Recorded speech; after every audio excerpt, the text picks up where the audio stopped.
خواب بودم خواب دیدم مردم، بی نهایت خسته و افسردم. تا میان گور رفتم دل گرفت، قلب کن سنگ لحد را گل گرفت. بالش زیر سرم از سنگ بود، غرق ظلمت سوت و کور و تنگ بود.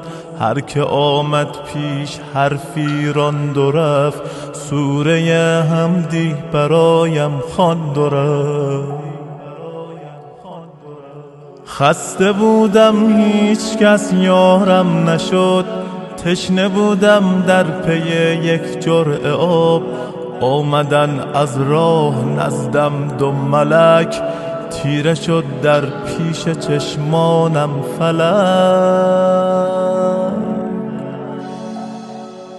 یک ملک گفتا بگو دین تو چیست، دیگری فریاد زد رب تو کیست. گرچه پرسش ها به ظاهر ساده بود، لرزه بر اندام من افتاده بود.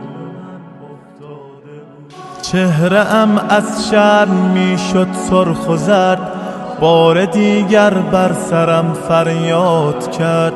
در میان عمر خود کن جستجو، کارهای نیک و زشتت را بگو. هرچه می کردم به اعمالم نگاه، بر زبان آوردنش دشوار بود. چاره ای جز لب فرو بستن نبود، گرز آتش بر سرم آمد فرو.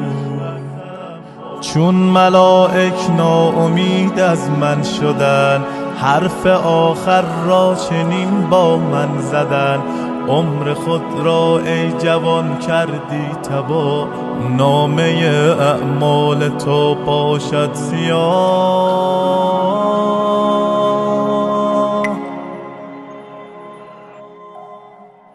ما که مأموران حق داوریم، پس تو را سوی جهنم میبریم. ناامید از هر کجا و دلفکار، میکشیدندم به خفت سوی نار.